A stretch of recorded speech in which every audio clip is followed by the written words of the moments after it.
पुनर्विवाह भाग 16. मावशीकडे पोचायला आरोही आणि आदित्यला उशीरच झाला होता.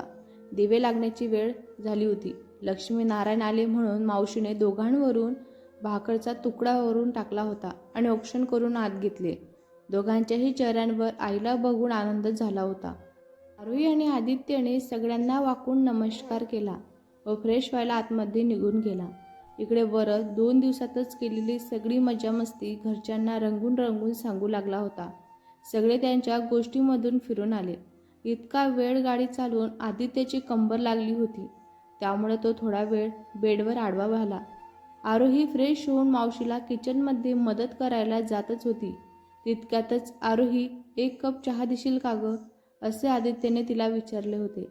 आरोही म्हणाली, हो लगेच आणते ना, असे बोलून आरोही बाहेर आली. आदित्यने स्वतःहून तिला काहीतरी मागितलेले आहे म्हणून ती खूप खुश झाली होती. किचनमध्ये मावशी व आई बसून भाजी साफ करत होत्या.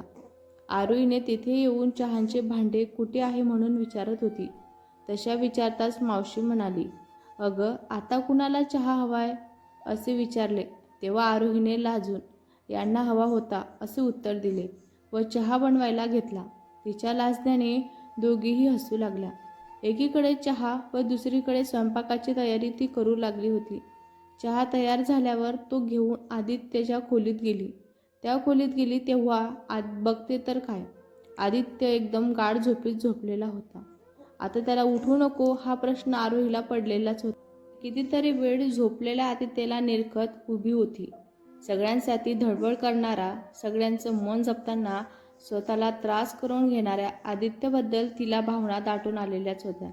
तिने त्याच्याशी न कळत त्याच्या डोक्यांवरून हात फिरवला आणि त्याला न उठवताच निघून गेली.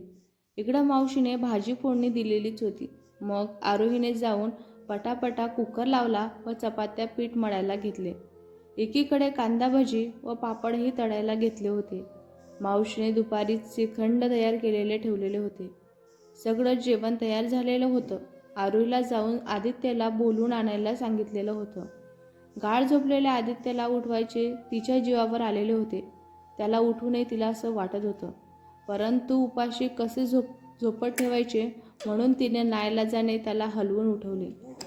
त्याने थोडा वेळ झोपू दे ना म्हणून हट्ट केला व तिचा हात पकडून घट्ट ठेवलेला होता. कदाचित तो स्वप्नच बघत असावं असं झालेलं होतं. त्याच्या या कृतीने आरोहीची धडधड वाढलेली होती.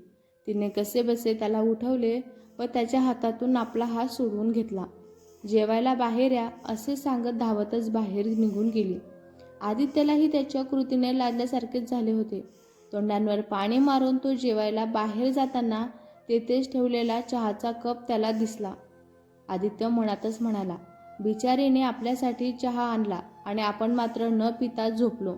याचेही त्याला वाईट वाटतच होते. तिला रात्री सॉरी बोलायचे ठरवून तो जेवायला बाहेरच्या खोलीत आलेलाच होता. सगळे त्याचीच वाट बघत होते. सगळे एकत्र जमिनीवरच जेवायला बसले. आरोही सगळ्यांचे ताट वाढत होती. आदित्यकडे मात्र बघणे मुद्दाम टाळत होती. सगळे जेवण व गप्पा करून झोपायला निघून गेले. इतर सगळे बाहेर हॉलमध्ये तर आरोही व आदित्य आतल्या खोलीत झोपणार होते. आरोही रूममध्ये येताच आदित्य म्हणाला, ते चहासाठी सॉरी बोलत होता. तेव्हा आरोही म्हणाली, ठीक आहे, तुम्हाला झोपेची गरज होती ना, असे म्हणून नजर चोरू लागली. आधीची चळ झोप झाली होती, पण आरोहीला मात्र झोप येतच होती, त्यामुळे ती झोपली. आता आदित्य तिचा निरागस चेहऱ्यांकडे एकटक बघत होता. तिच्याकडे बघतच त्याला कधीतरी झोप लागली त्याला सुद्धा कळालं नाही. सकाळी सगळे झोपेतून जागे झाले. आरोहीने सगळ्यांसाठी चहा नाश्ता तयार केलेलाच होता. सगळ्यांनी आवरून नाश्ता केला व परत आपल्या घरी येण्यासाठी ते निघाले होते. मावशीने त्यांना डोळे पुसतच निरोप दिला व पुन्हा येताना दोघांची 3 बनवण्या असे त्या सांगत होत्या. आदित्यने ऐकून न ऐकल्यासारखे केले आणि गाडीत जाऊन बसला. दुपारपर्यंत ते घरी पोचलेच होते. आरोहीने आल्या आल्या खिचडीचा कुकर लावला. लताबाई इतर कामे आवरतच होत्या म्हणा. इतके दिवस घर बंद असल्याने खूप धूळ साचलेली होती. खूप घर घाण झालेलं होतं. आरोही सुद्धा त्यांना सूचना देऊन कामे करून घेत होतीच. आदित्य आपले ऑफिसचे मेल चेक करत हॉलमध्ये बसलेलाच होता. आरोहीने जेवणासाठी सगळ्यांना आवाज दिला. गरमागरम खिचडी खाऊन सगळे परत आपापल्या कामात व्यस्त झाले होते. उद्यापासून सगळ्यांचे रुटीन सुरू होणार होते. घरी बसून बसून आरोहीलाही बोर होत होते. त्यामुळं काहीतरी जॉब वगैरे करायचा विचार तिनं मनातच केला आणि सासूबाईंजवळ जाऊन बोलून सुद्धा दाखवला. सासूबाईंनी तिला म्हणाली, माझं काहीच म्हणणं नाही आहे, पण तू आदित्यचे मत आधी घे, असं त्या सांगत होत्या.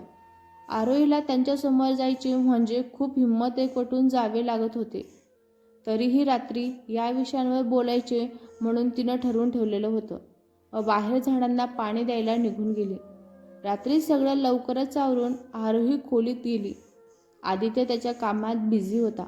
2 दिवसापासून नजर चोरत असलेली आरोही खूप हिमतीने आदित्यसमोर जाऊन बोलू लागली. तुम्ही बिझी आहात का? मला तुमच्याशी काहीतरी बोलायचं होतं, म्हणजे तुम्हाला काहीतरी विचारायचं होतं. आदित्यने लॅपटॉपमधून डोके बाहेर काढले व मानेनेच, नाही, मी बिझी नाही आहे.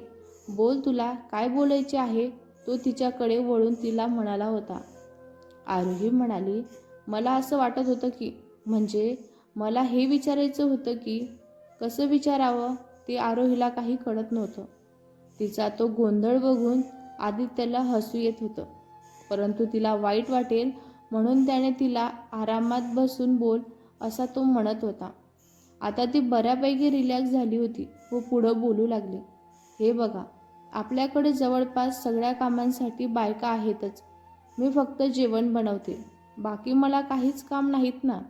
त्यामुळं मला घरी बसून खूप बोर होत आहे. म्हणून तुमची हरकत नसेल तर मी एखादा जॉब वगैरे करू का? म्हणजे अगदी थोड्या वेळ मी घराबाहेर पडली तरी माझा वेळ जाईलच. अर्थात तुमची परवानगी असेल तरच. मी आईंना विचारले, त्यांना काही प्रॉब्लेम नाही आहे. त्या म्हणाल्या, आदित्यला विचारून घे. हे सगळं एका दमात सांगून ती मोकळी झाली होती. थोडा वेळ विचार करून आदित्य तिला म्हणाला, तुला राग येणार नसेल तर मी माझं मत मांडू का? नाहीतर मी तुला आधीच बोललेलो आहे, तुला जे करायचे आहे त्यासाठी तू मोकळी आहेस म्हणून. त्यावर आरोही बोलली की, नाही येणार मला राग. बोला तुम्ही, तुम्हाला काय बोलायचं आहे ते.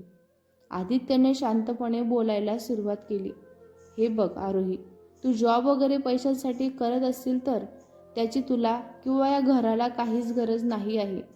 मी सगळ्यांच्या आर्थिक गरजा पुरवायला समर्थ आहे आणि तुझा जॉब करण्याने घरी आईकडे दुर्लक्ष झालेले मला बिलकुल आवडणार नाही. वेळ जावा म्हणून जॉब हा एकच उपाय नाही आहे ग. तुला पुढं काही शिकायचे असेल तर तू तेही करू शकतेस ना. यावरही तुला जॉब करायचा असेल तर नेमकं काय आणि कुठं करायचं आहे याचे काही ठरवलं आहेस का तू? वाटतं तेवढं बाहेरचं जग सोपं आणि सरळ नसतं. तू चांगली मुलगी आहेस आणि जोवर तू या घरात आहेस ना, त्यामुळं तुझ्या सुरक्षेची जबाबदारी आमची आहे. त्यामुळं मी तुला दारोदार फिरून जॉब करू देणार नाही आहे. तर या सगळ्यांचा विचार तू कर आणि मग मला सांग. आदित्यने सगळे नेमके पण महत्त्वाचे मुद्दे तिच्यासमोर मांडलेच होते. आरोहीने या सगळ्यांवर विचार करायची तयारी दाखवलीच होती. आदित्यची सुद्धा काम करायची इच्छा उडालेलीच होती आता. त्यामुळं लॅपटॉप बंद करून तो बेडवर टेकून बसला होता. आरोही देखील झोपायच्या तयारीतच होती, पण तितक्यात तिचा पाय साडीत अडकला आणि ती तोल जाऊन नशिबाने बेडवरच पडली. परत उठून ती साडी नीट करू लागली तेव्हा आदित्य तिला बोलला, साडीमध्ये तुला कम्फर्टेबल नसेल तर तुला जे कपडे वापरायचे ते तू वापरू शकतेस. आई काही बोलणार नाही तुला, किंवा झोपताना तरी तू कम्फर्टेबल असे कपडे वापरत जा. कपड्यांबद्दल आदित्यला बोलताना बघून तिला थोडं लागल्यासारखं झालं होतं, पण साडी घालून झोपणे खरंच तिला त्रासदायकच वाटत होते. त्यामुळे ती बोलली की, साडी व्यतिरिक्त माझ्याकडे दुसरे कोणतेच कपडे नाही आहेत.